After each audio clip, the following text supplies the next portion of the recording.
Selamat malam kepada semua anggota Jemaat Fisdak yang sudah bergabung melalui Zoom, yang ada dari New Jersey, dari Kota Mubagu, dari California, mungkin ada yang dari Colorado saat ini, dan juga saudara-saudari sekalian yang sudah bergabung melalui live stream.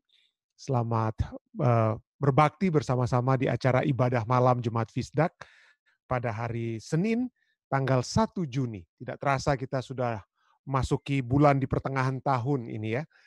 Dan mudah-mudahan kita setengah tahun sisa atau bulan-bulan sisa di tahun 2020 ini, keadaan kita menjadi jauh lebih baik dari saat-saat sebelumnya.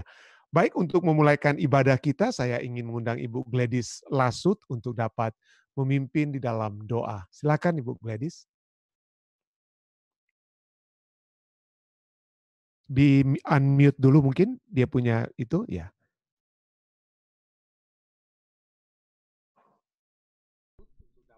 Belum di unmute ya ininya. Ya, oke. Silakan Ibu Gladys. Bersatu dalam doa. Tuhan Allah Bapa kami yang bertahta di dalam kerajaan surga, Bapa yang kami selalu sembah siang dan malam. Pada malam hari ini Tuhan, kembali kami datang padamu, menaikkan puji syukur dan terima kasih oleh karena berkat dan lindungan Tuhan sepanjang hari ini dengan tidak kurang satu apa. Tuhan Bapa dalam surga, kami akan menaikkan acara kami diskusi sekolah sahabat. Kiranya roh Tuhan yang suci membuka hati dan pikiran kami masing-masing, agar apa yang kami dengar itu bukan lalu dengan sia-sia, melainkan itu boleh merubah hidup kami lebih dekat, lebih setia kepadamu. Kepada Pendeta Stephen Rantung yang membawakan renungan malam ini melalui pelajaran sekolah sahabat, kiranya Engkau menuntun dia oleh roh Tuhan yang suci, agar apa yang dia katakan dan dia memberikan kepada kami itu berasal daripadamu saja Tuhan. Seluruh hidup kami serahkan ke dalam tangan Tuhan, serta mohon ampun segala dosa kami yang kami perbuat melawan kehendak-Mu, di dalam nama anak Yesus Kristus yang telah menjadi juru selamat dan penebus dosa kami. Amin. Terima kasih Ibu Gladys. Baik, pelajaran sekolah sahabat kita masih pada pelajaran yang ke-10, di mana ini berbicara tentang Alkitab sebagai sejarah. Jadi tadi malam atau pada minggu malam kita sudah belajar bagaimana sejarah daripada Raja Daud, Raja Salomo, dan dikatakan bagaimana keluarga Daud itu muncul dari salah satu hasil arkeologi, ya, penemuan arkeologi yang dalam penemuan tersebut tertulislah tentang apa ya, kalimat atau kata keluarga dari Daud. Nah, kenapa ini satu hal yang penting sekali? Pada malam hari ini juga kita berbicara tentang Yesaya, Hizkia, dan Sanherib. Oleh sebab seperti saya katakan tadi malam bahwa pada saat Enlightenment mulai masa Enlightenment itu masuk ke sejarah dunia ini, abad pencerahan, maka banyak ahli-ahli kritikus Alkitab mempertanyakan kalau Alkitab kita ini memiliki fakta sejarah yang sesungguhnya. Ya, kenapa? Karena biasanya kalau kita berbicara tentang sejarah, kita harus memiliki bukti. Kalau kita ingin mengetahui bahwa tokoh, seperti saya katakan tadi malam, seorang tokoh pemimpin seperti Soekarno pernah ada, mungkin kita harus lihat apakah itu ada foto-fotonya, ada bukti-bukti lainnya, bukan hanya apa yang orang tuliskan tentang Soekarno misalnya. Jadi banyak kritikus Alkitab merasa kalau hanya berdasarkan Alkitab, apa yang dikatakan Alkitab, itu bukan bukti yang objektif. Mereka bisa katakan bahwa ada orang-orang yang menulis Alkitab itu, mereka hanya ingin mengagung-agungkan tokoh-tokoh yang mereka tulis, dan itu bisa menjadi satu hal yang bukan sesungguhnya terjadi. Jadi mereka ingin menyatakan bahwa Alkitab itu harus memiliki bukti luar lainnya. Dan jika tidak ada bukti yang menyokong sejarah Alkitab, maka Alkitab itu kita anggap sebagai satu tulisan manusia yang mengagungkan manusia lainnya dan berisi pemahaman-pemahaman, refleksi-refleksi yang sangat subjektif, bukan objektif, bukan hal yang sesungguhnya, tetapi berdasarkan perasaan kita untuk hanya mengagungkan tokoh-tokoh yang kita ingin agungkan. Jadi mereka beranggapan kalau sampai tidak ada bukti-bukti lainnya, maka sejarah Alkitab itu tidak dapat kita pegang. Tidak dapat kita pegang. Malam hari ini kita akan mempelajari satu bukti sejarah Alkitab yang kemudian kita lihat sangat disokong oleh peninggalan arkeologi. Seorang atau bangsa atau sumber yang bukan atau bahkan yang menentang, boleh kita katakan menentang sejarah Alkitab, tetapi kita lihat bagaimana itu dapat memberikan bukti tentang keaslian atau kesahan daripada sejarah Alkitab. Dan kita akan melihat apa yang terjadi dengan Raja Hizkia dari kerajaan Yehuda dan apa yang terjadi dalam hubungannya dengan serangan yang dia alami dari kerajaan Assyria atau Asyur yang dipimpin oleh Raja Sanherib. Dan kalau kita membaca Yesaya 36 ayat 1 sampai 3 dan seluruh dan ayat-ayat yang lebih banyak dalam Yesaya 37 sampai Yesaya 37 ayat 14 sampai 38, di dalam tulisan-tulisan yang Alkitab ini, mari menjawab apa pertanyaan yang akan ditanya di pelajaran sekolah sahabat kita. Jadi bagaimana kita menjawabnya? Dalam kisah tentang serangan besar-besaran bangsa Asyur melawan Yehuda ini, bagaimanakah Allah melepaskan umatnya? Jadi mari kita lihat beberapa ayat saja ya. Dalam Yesaya 36 ayat 1 sampai 3 dikatakan, maka dalam tahun ke-14 zaman Raja Hizkia, majulah Sanherib, Raja Asyur, menyerang segala kota berkubu negeri Yehuda, lalu merebutnya. Jadi kota-kota berkubu itu yang kota-kota pertahanan sebelum masuk ke ibu kota Yehuda yaitu Yerusalem. Jadi kota-kota berkubu itu apa dikatakan? Diserang oleh Raja Asyur yang bernama Sanherib. Raja Asyur ayat 2 mengutus juru minuman agung dari Lakhis ke Yerusalem kepada Raja Hizkia disertai suatu tentara yang besar.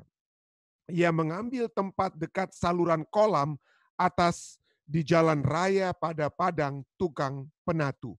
Keluarlah mendapatkan dia Eliakim bin Hilkia, kepala istana, dan Sebna, panitia negara, serta Yoab bin Asaf, bendahara negara. Jadi inilah ancaman yang dikatakan.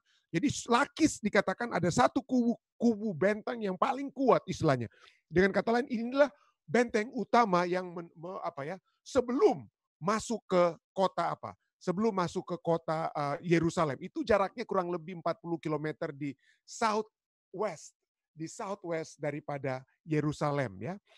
Nah, kemudian kita lihat bagaimana di Fatsalnya yang ke-37 Yerusalem itu apa? Kemudian dikepung. Ya. Ada pertama dikepung, lalu kita tahu dalam sejarahnya bagaimana kemudian raja pertama-tama ya Raja Hizkia itu ketakutan. Ya, kepungan pertama lalu dia apa? Dia berikanlah perak, harta semua, bahkan yang benda-benda berharga dari kemah dari Ka'bah Tuhan itu dia berikan kepada Sanherib. Tapi kemudian kita lihat bagaimana Sanherib mundur sementara oleh sebab Sanherib berperang dengan apa? Mesir. Jadi sebenarnya Sanherib itu dari utara, Mesir itu di selatan, dan di tengah-tengah inilah bangsa Yehuda pada tahun 701 BC tersebut.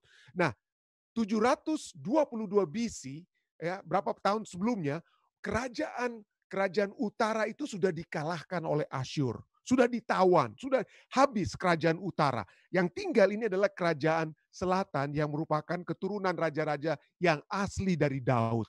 Jadi mereka lah yang tetap bertahan. Dan 701 diserang kembali. Jadi pada saat mereka diserang, pertama itu Raja Hizkia takut, lalu dia berikan harta banyak kepada Sanherib supaya Sanherib itu mundur. Lalu kemudian Sanherib kemudian berperang melawan Mesir, lalu kemudian dia datang lagi. Dia datang lagi untuk dia bilang, saya tidak perlu, istilahnya Sanherib katakan, saya tidak perlu uangmu, saya ingin apa? Negaramu. Negaramu lah yang saya ingin. Jadi itulah yang kita lihat latar belakang yang terjadi. Ya nanti saya akan tambahkan apalagi masalahnya yang dialami oleh Hizkia yang begitu berat dan bagaimana kelepasan itu. Tapi mari kita lihat pelajaran sekolah sahabat kita. Mari kita baca ya. Jadi pada tahun 701 sebelum Masehi, Sanherib menyerang Yehuda. Kisah tersebut dicatat dalam Alkitab. Ini juga direkam oleh Sanherib sendiri dalam beberapa cara. Jadi bukan hanya satu cara Sanherib menulis bagaimana dia menyerang kerajaan Yehuda.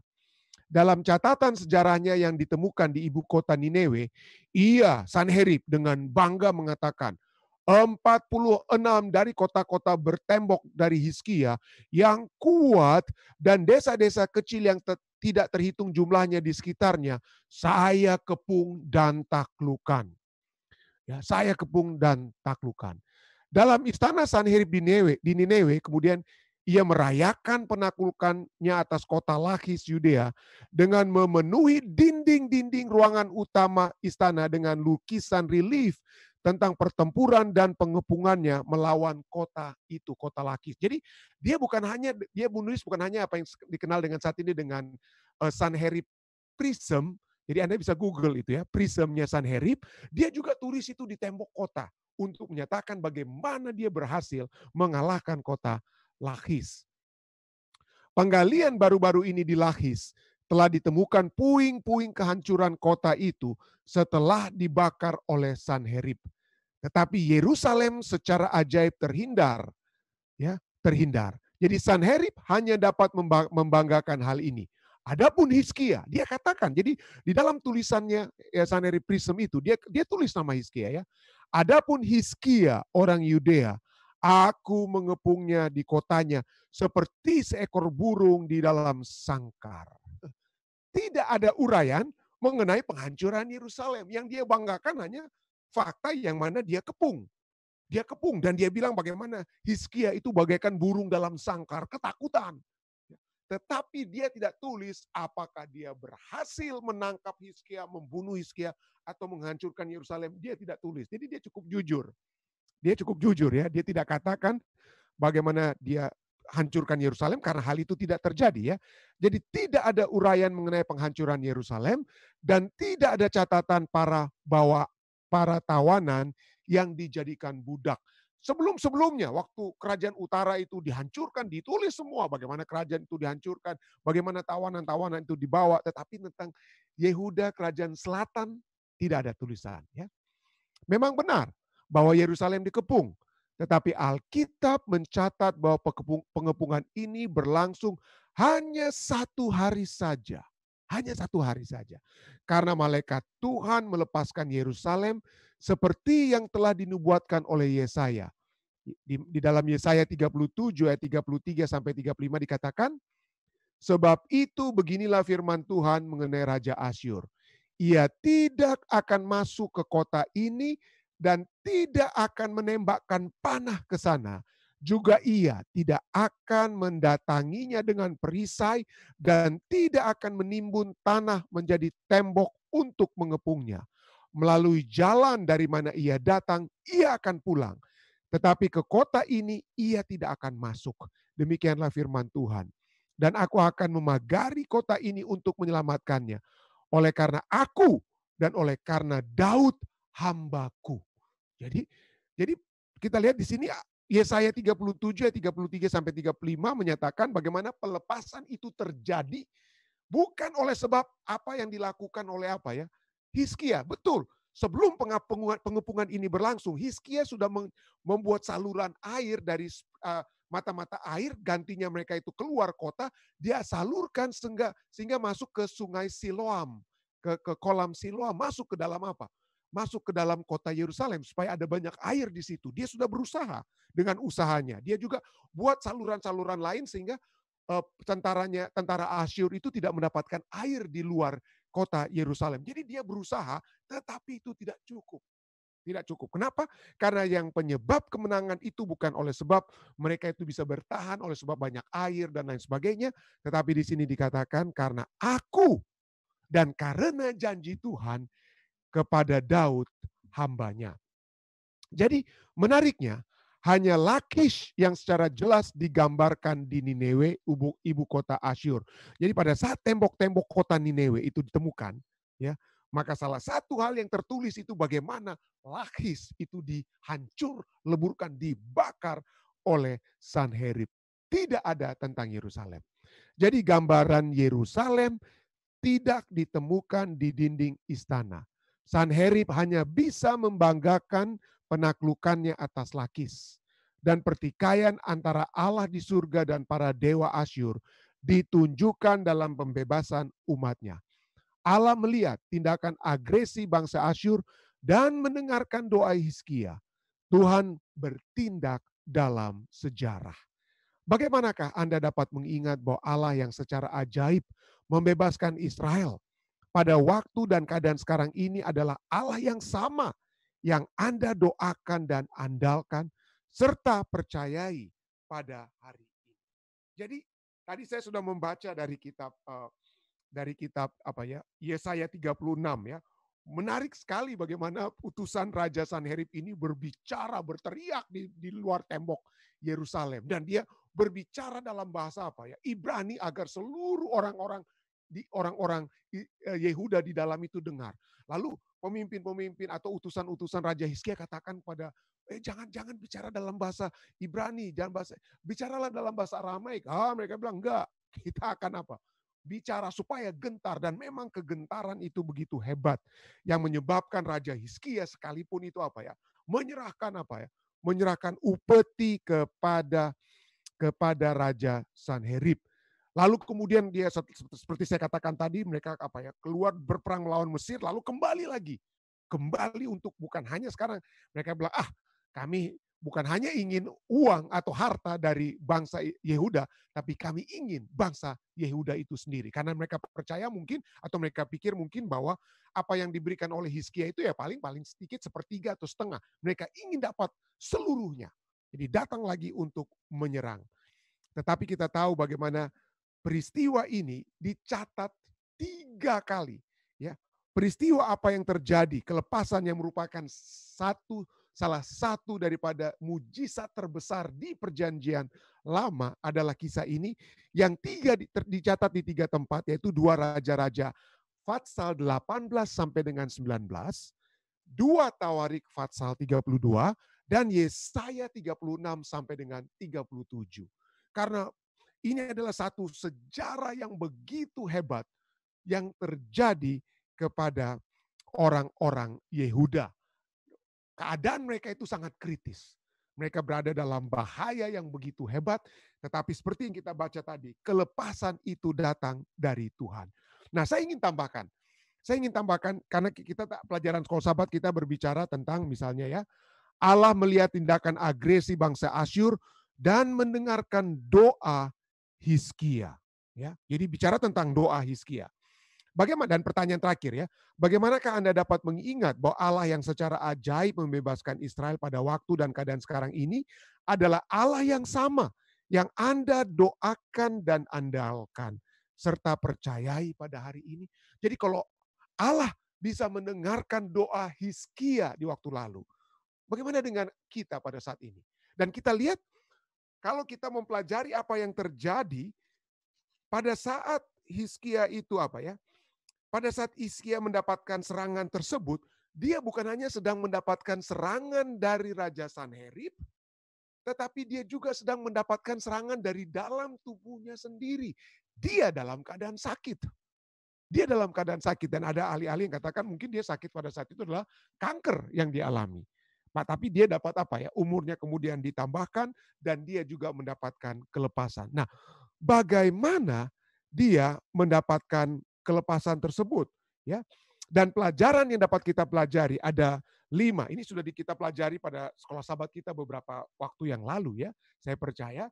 Tetapi mari kita lihat bagaimana doa daripada Hizkia yang dapat menjadi pelajaran bagi kita. Ya.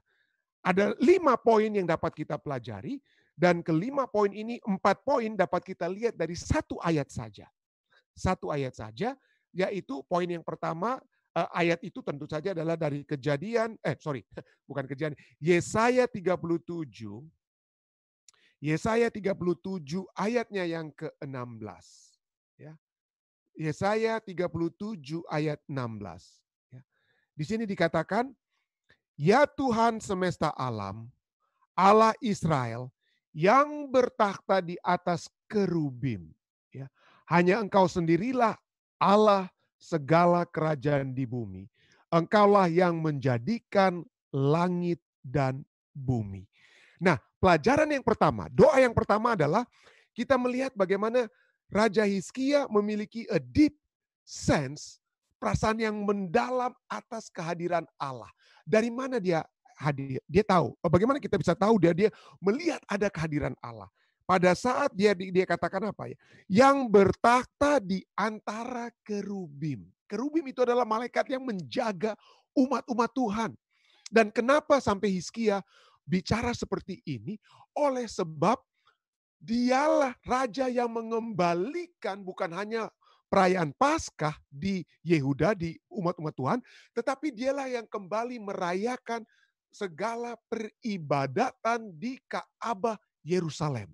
Selama bertahun-tahun ayah Raja Hizkia itu raja yang tidak benar, raja yang jahat, raja yang tidak menyembah Tuhan, dia menyembah Baal. Nama raja ayah daripada Raja Hizkia adalah Raja Ahaz. Raja Ahaz ya. Tetapi Hizkia dia dijaga baik-baik oleh ibunya yang adalah anak seorang nabi Tuhan. Jadi ibunya itu masih baik dan dia itulah pengaruh daripada ibu Raja Hizkia yang menyebabkan pada saat Raja Hizkia menjadi raja, dia mengadakan reformasi, dia mengembalikan peribadatan itu, membawa orang kembali untuk apa? Beribadah di mana? Di Ka'bah. Dan di dalam Ka'bah itu ada apa ya? Ada tabut Tuhan dan di tabut itu ada apa ya? Kerubim menyatakan kehadiran Tuhan di tengah-tengah umat-umatnya kembali. Jadi dia pada saat dia berdoa, dia menyadari bahwa Tuhan ada bersama-sama dengan dia dan bersama-sama dengan umat-umatnya. Jadi pertanyaan pertama pada saat kita berdoa, dapatkah kita memiliki satu perasaan yang mendalam bahwa Tuhan ada bersama-sama dengan kita? Sudahkah kita berbakti kepadanya? Dan inilah yang pertama-tama ya. Pada saat surat dikatakan sebelum saya baca ya, ayat yang ke-16, mari kita baca dulu sebelumnya ya. Yesaya 37 ayatnya yang ke-14 dan 15. Yes. Saya sudah baca ayat 16, mari kita baca ayat 14 dan 15. Hizkia menerima surat itu dari tangan para utusan, lalu membacanya. Kemudian pergilah ia ke rumah Tuhan dan membentangkan surat itu di hadapan Tuhan. Surat ancaman Raja Sanherib. Membentangkan surat itu di hadapan Tuhan. Lalu ayat 15 katakan, Hizkia berdoa di hadapan Tuhan katanya, ya Tuhan semesta alam, Allah Israel, yang bertakhta di atas kerubim. Jadi dia datang dengan surat ancaman, dia datang kepada Tuhan. Ya, Alkitab katakan, marilah kepadaku kamu yang letih, lelah, berbeban berat, maka aku akan memberikan apa? Kelegaan kepadamu. Datang kepada Tuhan, bawa di kaki Tuhan. Jadikan masalah ini masalah Tuhan. Jadikan masalah kita, apapun masalah kita, masalah keuangan, masalah keluarga, masalah kesehatan, kita bawa ke hadapan Tuhan dan jadikan masalah-masalah itu menjadi masalah Tuhan. Karena dia yang katakan, datang kepadaku. Aku akan memberikan apa? Kelepasan kepadamu, kelegaan kepadamu. Artinya Tuhan yang akan jadikan itu masalahnya. Dan inilah yang dia dialami oleh Hizkia. Dia melihat kehadiran Tuhan, ya, bertakhta di atas apa? Di atas kerubim. Jadi pertama, deep sense of God's presence. Yang kedua adalah sikap hormat, ya, sikap hormat. Ini yang dia katakan, ya, dia katakan, ya, oke, hanya Engkau sendirilah Allah segala kerajaan di bumi. Hanya Engkaulah Allah. Hanya Engkaulah yang berkuasa. Betul, kita dapat berdoa kepada Allah kita sebagai Bapa kita. Ya, kita dapat berdoa kepada Allah kita sebagai sahabat kita, seakan-akan kita bercakap. Tetapi pada saat ini Hizkia sujud menyembah. Dia sujud dan merasa apa ya? Bahwa Allah itu adalah Allah yang agung, yang maha besar, yang harus kita hadapi dengan perasaan yang hormat. Jadi adakah kehormatan kita? Ya, adakah kita melihat Dia sebagai Allah atas segala bangsa yang apa? Yang harus kita hormati. Lalu berikutnya, apalagi yang dikatakan di ayatnya yang ke-6 ini ya, dikatakan ya, setelah dikatakan engkau sendirilah Allah segala kerajaan di bumi, di sini dikatakan engkaulah yang menjadikan langit dan bumi. Jadi engkaulah yang menjadikan langit dan bumi. Kalau kita mendengar pelajaran-pelajaran kita, pada saat kita berbicara di Alkitab, Kejadian khususnya, berbicara tentang langit dan bumi, itu berbicara tentang seluruh alam semesta. Bukan hanya bumi kita dan tata surya. Alkitab pada saat berbicara tentang bumi kita dan tata surya di bumi kita ya, itu berbicara tentang langit, bumi, dan segala apa, isinya. Tetapi pada saat Alkitab berbicara langit dan bumi, itu berbicara tentang apa? Bukan hanya bumi kita, tetapi bumi-bumi lainnya seluruh alam semesta. Ya, jadi dengan kata lain, dia melihat Allah bukan hanya Allah kita di bumi ini, tetapi alam semesta. Engkaulah yang menjadikan langit dan bumi. Dia memiliki complete confidence. Engkaulah yang menciptakan segala sesuatu dari yang tidak ada, engkau ciptakan. Jadi dia memiliki satu confidence bahwa kuasa Allah itu begitu apa? Besarnya. Pada saat dia berbicara tentang engkaulah yang menjadikan langit dan bumi, dia sedang mengingat juga Kejadian 1 ayat apa? Kejadian 1 ayat 1. Pada saat itu Raja Hizkia, kitab yang dia pegang itu adalah kitab apa? Kitab Musa. Kitab Musa itu kitab Kejadian 1 ayat 1 berbicara pada mulanya Allah menjadikan, menciptakan langit dan apa? Langit dan bumi. Jadi kalau dia memiliki satu confidence bahwa Allah itu kuasanya besar, apalah artinya itu kuasa ancaman Raja Sanherib? Tidak ada artinya. Tidak ada artinya. Yang keempat, ya, dia katakan di dalam ini ya, dalam permulaan ayat di permulaan ayat dari Yesaya 37 ayat 16 dalam doanya dikatakan, ya Tuhan semesta alam, engkau semesta alam, tetapi engkau juga adalah Allah Israel. Dia katakan, ya Tuhan semesta alam, Allah Israel. Ya. Dengan kata lain, pada saat dia tahu bahwa Allah itu adalah Allah, alam semesta itu Allahnya itu Allah. Tetapi pada saat yang bersamaan dalam doanya dia ingin mengingatkan Allah bahwa engkau juga Allah kami. Kami adalah umat-umat sisamu. Ya, betul, setiap umat manusia di mana saja, di bumi lain pun, dalam dunia ini sekalipun bisa berdoa kepadamu. Tapi kami lebih spesial Tuhan. Kami lebih spesial. Kami umat sisamu. Ya, kami adalah umat sisamu. Jadi dalam doa kita mungkin kita bukannya Tuhan lupa, Tuhan tidak lupa. Tuhan tahu bahwa kita adalah umat sisa. Tapi masalahnya adalah kita yang kadang-kadang lupa bahwa kita itu umat sisa Allah. Ya. Jadi pada saat kita bukannya kita ingin mengingatkan Tuhan, Tuhan jangan lupa ya kita ini umat sisamu yang percaya Wahyu 14 ayat 12 yang mempercayai memiliki kesaksian Yesus dan memiliki apa? Hukum-hukumnya. Tidak, Tuhan tidak perlu diingatkan, tapi kita perlu mengingatkan diri kita. Bahwa kita adalah umat Allah yang unik. Kita adalah umat Allah yang spesial. Dan mari kita bicara kepada Tuhan sebagai umat Allah yang spesial. Jadi pada saat yang kita berdoa, adakah kita mengakui kehadiran Allah di tengah-tengah kita? Adakah kita merasakan kehadirannya? Agar supaya kita berdoa bagi saudara kita yang sakit, agar kita berdoa bagi diri kita yang sakit, agar kita berdoa bagi masalah-masalah kita hadapi saat ini, masalah keluarga, masalah keuangan atau apapun. Adakah kita menyadari kehadirannya? Kedua, adakah kita menghormatinya? Adakah kita menghormatinya? Berikutnya, adakah kita mempercayainya, memiliki confidence, meyakini kekuasaan dan kekuatannya? Yang ketiga, dan keempat, adakah kita memiliki satu keyakinan bahwa Dia memperhatikan kita sebagai umat sisanya? Dan yang kelima, yang terakhir, pada saat kita berdoa, ya pada saat yang kita betul kita boleh katakan, saya ingin sehat, saya ingin sembuh. Tetapi mari kita lihat, untuk apa kesembuhan tersebut? Untuk apa keluarnya kita dari masalah keluarga? Keluarnya kita dari masalah keuangan kita? Yesaya 37, satu-satunya ayat dari kelima poin ini, ayatnya yang ke-20. Tadi poin 1 sampai 4, ayatnya yang ke-14. Tapi mari kita lihat ayatnya yang ke-20. Di sini dikatakan, Yesaya 37 ayatnya yang ke-20. Ya, ayatnya yang ke-20. Maka sekarang ya Tuhan Allah kami, Selamatkanlah kami dari tangannya. Ya, selamatkanlah kami dari tangannya. Supaya segala kerajaan di bumi mengetahui bahwa hanya Engkau sendirilah Tuhan. Selamatkanlah kami Tuhan, supaya kami bisa bersuka cita memperoleh kembali kesehatan, supaya kami bisa bersuka cita memperoleh kembali keuangan yang kami hilang selama kami sakit atau selama kami menghadapi masalah. Bukan itu doa kita, ya. Supaya kita keluar dari masalah, supaya kita memiliki kesehatan kembali.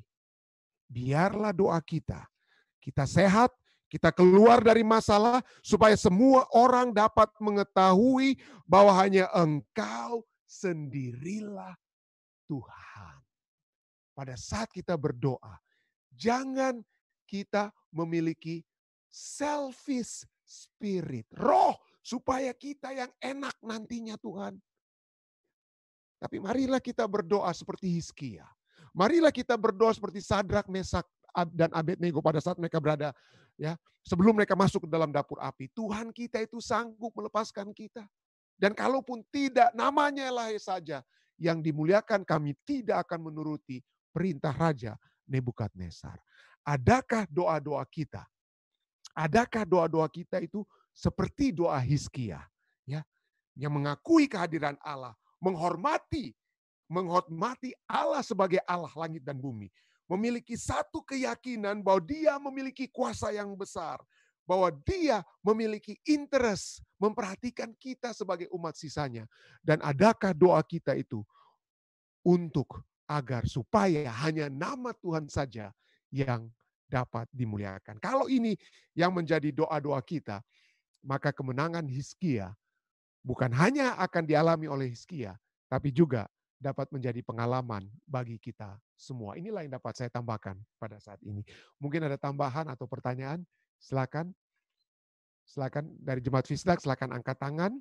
Jika ada yang ingin menambahkan, silakan Ketua Ridwan. Di-unmute dulu. Ininya. Baik, selain sejarah ini, tadi memang pendeta udah sebutkan ada beberapa contoh seperti Sadrak, Mesak, Abednego. Saya juga udah list ini ada beberapa nama ya, dari kayaknya waktu Tuhan menolong itu kayaknya bentuknya itu cuma satu atau polanya itu satu. Dia betul-betul biarkan kita dulu sampai mungkin kita sampai kehabisan sumber, mungkin baru setelah itu baru kita cuma sadar cuma Tuhanlah kekuatan kita satu-satunya. Contohnya Musa waktu di hadapan dia mau membelah laut itu, dia udah nggak tahu kan. Baru lagi ada Abraham waktu dia meminta anak, mau dijanjikan sama anak, dia udah nggak tahu sampai bagaimana, tapi akhirnya Tuhan kasih. Nuh juga waktu dia sudah bikin bahtera tapi hujan nggak datang-datang. Daniel di lubang singa, Sadrak Mesak Abednego tadi pendeta sudah bilang. Dan mungkin yang saya bisa ingat lagi yang terakhir itu mungkin waktu peristiwa kehancuran Yerusalem, di mana waktu itu tiba-tiba pasukannya yang mau menyerang tiba-tiba berhenti. Jadi orang-orang Kristen semua diselamatkan. Nah, kayaknya Tuhan itu menolong sepertinya kalau kita lihat ya, polanya itu cuma satu.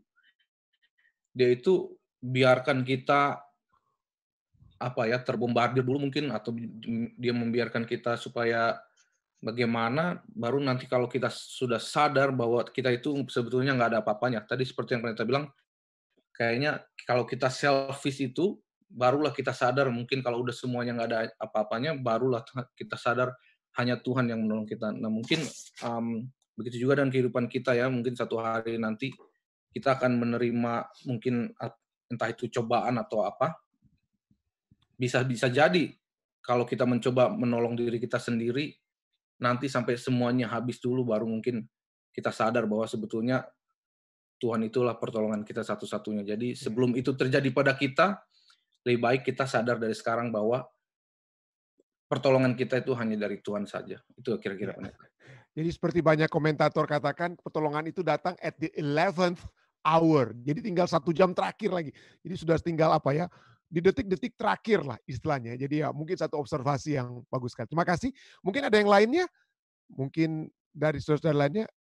Ada boleh angkat tangan dari siapa? Oke, Ketua Tilaar. Silakan, silakan Ketua Yohanes Tilaar. Boleh tolong di-unmute dulu? Di-unmute dulu itunya. Ya. Iya, oke, silakan Ketua Tilaar, silakan. Ini pendeta, saya mau tanya ya. Ini perbandingan saja. Kalau kita lihat doa Daniel yang sudah semua kita tahu ya, doa Daniel itu doa mana-mana Tuhan, terserah Tuhan, iya kan? Mau terbakar atau tidak kan begitu. Jadi selalu jadilah kehendak Tuhan. Begitu juga dengan doa Hizkia. Bagaimana dengan doa Yabes? Perbandingan. Iya, iya. Wow, ini pertanyaan yang berat ya. Saya bagaimana kalau doa Yabes itu seakan-akan, kalau saya tidak salah ya, Boleh saya baca? Yabes adalah prevention mungkin begitu ya. Boleh saya baca pendeta? Ya, silakan.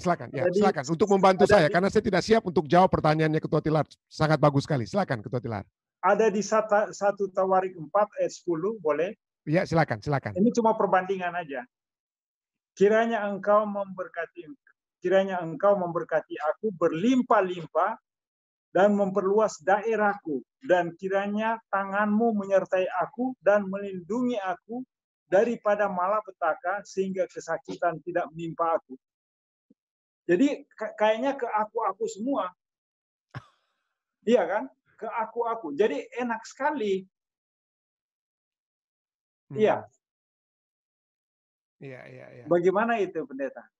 Jadi kalau saya secara jujur, saya banyak berdoa secara pribadi, keluarga, kita doakan juga orang lain, tetapi ada banyak seperti itu, mengharapkan kesembuhan, mengharapkan berkat kerohanian juga, berkat materi, yang seperti itu. Amin. Ya. Bagaimana Jadi, itu? Saya terus terang belum berfokus kepada doa Yabes ini ya. Jadi saya cuma bisa melihat di sini apa yang dapat saya pikirkan yang saat ini yang masuk ya. Jadi saya belum sempat research semua. Tetapi kalau kita lihat di sini seperti yang dibaca oleh Ketua Tilaar, di sini dikatakan bahwa ini adalah seperti yang saya juga katakan tadi adalah doa untuk prevention ya. Doa prevention, dan ini juga merupakan satu doa tentu saja sebelum masalah datang ya. Sebelum masalah-masalah itu datang. Jadi bukan hanya doa Yabes, kita juga lihat bagaimana pada saat Salomo mendedikasikan tempel Ka'bah, dia juga sudah berdoa kiranya Ka'bah ini dapat menjadi berkat, Ka'bah ini kiranya dapat menjadi begini A B C D dan seterusnya. Jadi ada doa-doa awal dan doa-doa yang mungkin dapat kita lihat menjelang menjelang kita berada dalam masalah yang sangat besar. Kalau demikian, doa yang bagaimana yang harus kita ungkapkan? Apakah kita hanya tunggu pada saat kita berada dalam the 11th hour? Tentu saja tidak. Jadi kalau kita melihat di sini, kira-kira apa perbandingannya atau apakah perbedaannya kalau yang dapat saya katakan saat ini? Mungkin Anda ada yang bisa membantu saya untuk memberikan penjelasan yang lebih lengkap. Yang dapat saya lihat di sini adalah bahwa doa Yabes itu adalah doa general yang harus kita kita doakan. Dan seakan-akan kelihatannya sepertinya ini adalah untuk untuk aku-akunya ini. Dan saya sadari bahwa doa Yabes ini seringkali digunakan oleh pembicara-pembicara prosperity gospel, yaitu yang menyatakan Injil bahwa kita akan makmur kalau kita selalu bersama-sama dengan Tuhan, karena Tuhan akan membuat kita kaya, menjauhkan kita dari mara bahaya dan lain sebagainya, ya.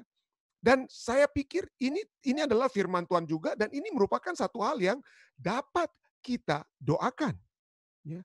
Dapat kita doakan. Dengan kata lain, Allah dapat dimuliakan pada saat kita terhindar dari masalah. Allah dapat dimuliakan pada saat kita memiliki berkat-berkat yang surga limpahkan. Jadi itu tidak ada salahnya kita berdoa seperti ini.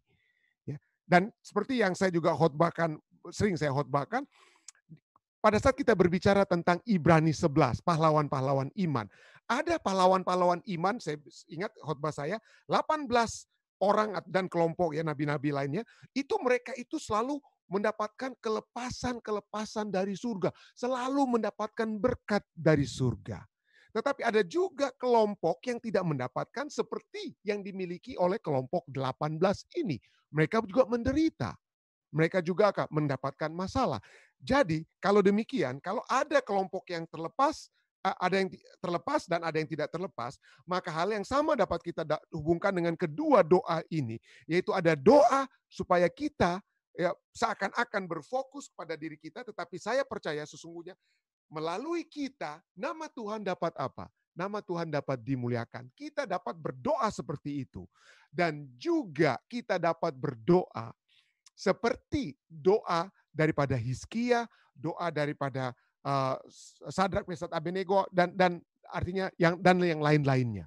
Ya, doa dari yang lainnya. Semuanya itu adalah doa. Dengan kata lain, kita harus berdoa bukan hanya pada saat kita sebelum makmur, tetapi marilah kita berdoa pada saat kita sebelum makmur, atau saat kita makmur, ataupun saat kita sudah lagi tidak apa?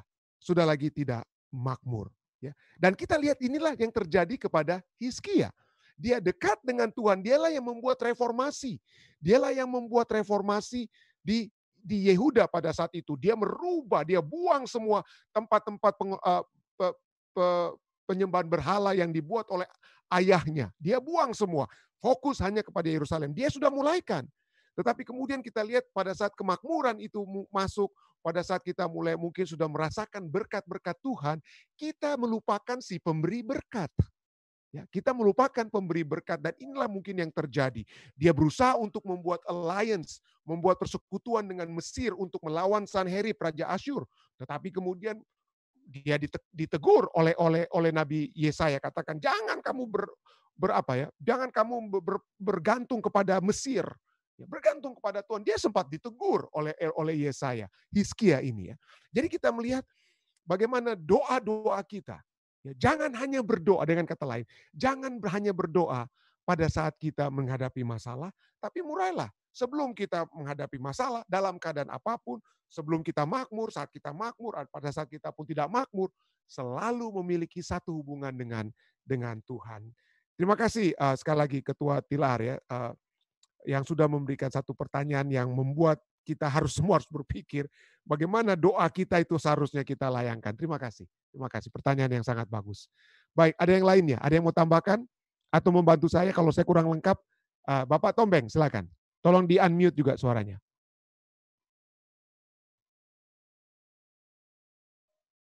Di-unmute dulu. Oke. Ya, silakan. Selamat malam. Ini pendeta, ada juga yang menarik dari Raja Hizkia ini. Kita tahu bersama dia diurang. Dan kemudian barusan juga pendeta katakan bahwa dia seringkali mengandalkan diri sendiri. Ya. Itu bisa terjadi. Itu terjadi juga pada kita sekarang ini dia. Di mana kita bisa lihat itu yang menarik yang pendeta barusan terangkan. Tapi ada yang menarik bahwa kita lihat bahwa pada waktu penyerangan pertama itu, Yesaya mengandalkan diri sendiri. Dia memberikan harta membujuk kepada raja ini untuk perlindungan, untuk raja ini tidak menyerang dia. Jadi di sini kita bisa lihat dia pada saat itu dia lupa ada Tuhan. Kenapa nggak datang pada Tuhan aja? Nanti setelah kedua kali baru kita cuma ada kasih tuh tapi harta tetap aja orang mau incar kita juga. Baru di situ dia kita tidak ada Tuhan. Padahal dia itu ada bersama dengan Tuhan. Dia mengembalikan semua peribadatan itu dia pada waktu dia jadi raja. Tapi dalam hal ini dia mungkin gugup atau bagaimana. Dia lupa. Kita harus mengandalkan Tuhan. Jadi dia berikan apa yang dia punya kepada raja itu. Tapi pada waktu penyerangan kedua, dia di situ dia bilang, ada Tuhan. Kita mesti bersandar pada Tuhan. Itulah tambahan saya. Amin. Amin. Terima kasih. Ada lagi tambahan lainnya? Ada yang Pendeta Mamuli, mungkin ada mau tambahkan? Ada? Boleh tolong angkat tangan, di unmute dulu suaranya.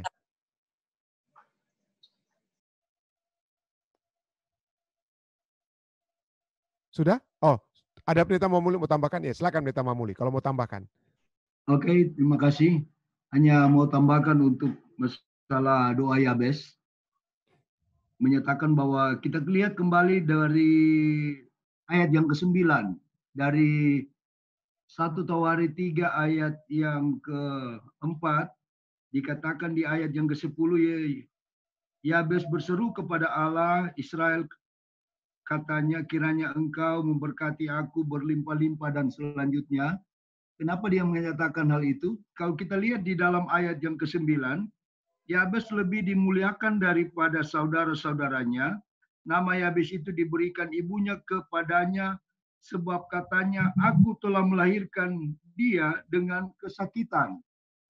Sehingga doa daripada Yabes ketika dia disampaikan oleh ibunya bagaimana proses melahirkan dari Yabes anaknya, kalau boleh untuk dalam kehidupannya dia bermohon kepada Tuhan, kalau boleh Tuhan boleh selalu memberkati dia, oleh karena pada saat dia dilahirkan dalam proses yang sangat-sangat menyakitkan, bahkan mungkin hampir-hampir ibunya meninggal atau dia Yabes yang meninggal. Sehingga dari sudut pandang penulis, dia katakan terungkap dengan baik, bisa kita lihat di dalam ayat-ayat selanjutnya dalam kitab Tawari, bahwa percaya kepada Tuhan Allahmu dan aku akan tetap teguh, dan doa Yabes merupakan pola bagi semua orang yang percaya. Jadi apa yang disampaikan oleh Pendeta Rantum adalah bagaimana kita untuk terus bergantung kepada Tuhan, percaya kepada Tuhan, apa juga yang disampaikan oleh Bapak Tombeng di dalam kehidupan kita sebagai umat yang percaya. Memang dari satu sisi dikatakan oleh Bapak Yohanes, mungkin selalu berpikir kepada aku. Jadi itu kira-kira. Tapi sesungguhnya Yabes menyatakan untuk hal ini bagaimana dia menyadari kehidupannya. Sejak dia dilahirkan, itulah proses yang dia miliki dalam kehidupan ketika dia dilahirkan. Ibunya sudah menyatakan hal itu. Sehingga dia bermohon kepada Tuhan, kalau boleh Tuhan, tolonglah saya. Sanggupkanlah saya dalam kehidupan ini. Di dalam kehidupan ini.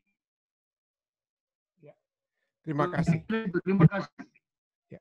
Terima kasih banyak Pendeta Mamuli. Terima kasih banyak atas tambahannya ya. Jadi sepertinya ibu daripada Yabes ini seperti membuat satu perjanjian mungkin ya. Dia seperti membuat vow. Jadi seperti sudah mengkhususkan Yabes sepertinya. Dan kita lihat bagaimana di Alkitab orang ibu-ibu yang melahirkan dengan susah payah begitu, mereka akan menyerahkan anak itu kepada apa ya? Kepada Tuhan ya. Seperti yang kita lihat ya. Oke. Baik, terima kasih. Saya belum pernah berkhotbah tentang Yabes. Jadi saya akan mencoba untuk menyelidikinya lebih dalam lagi. Jadi terima kasih kepada Ketua Tilar yang sudah membuka pikiran saat ini. Baik, terima kasih. Ada lagi yang lainnya? Ada lagi yang mau ditambahkan atau pertanyaan? Ada dari live stream, Dek? Terima kasih kepada seluruh umat Tuhan yang sudah bergabung melalui Zoom dan saudara-saudari sekalian yang bergabung melalui live stream. Tuhan memberkati kita semua, stay safe, stay healthy, dan selamat beristirahat bagi mereka yang berada di Amerika, dan selamat beraktivitas bagi saudara-saudari sekalian yang berada di Indonesia. Tuhan memberkati kita semua.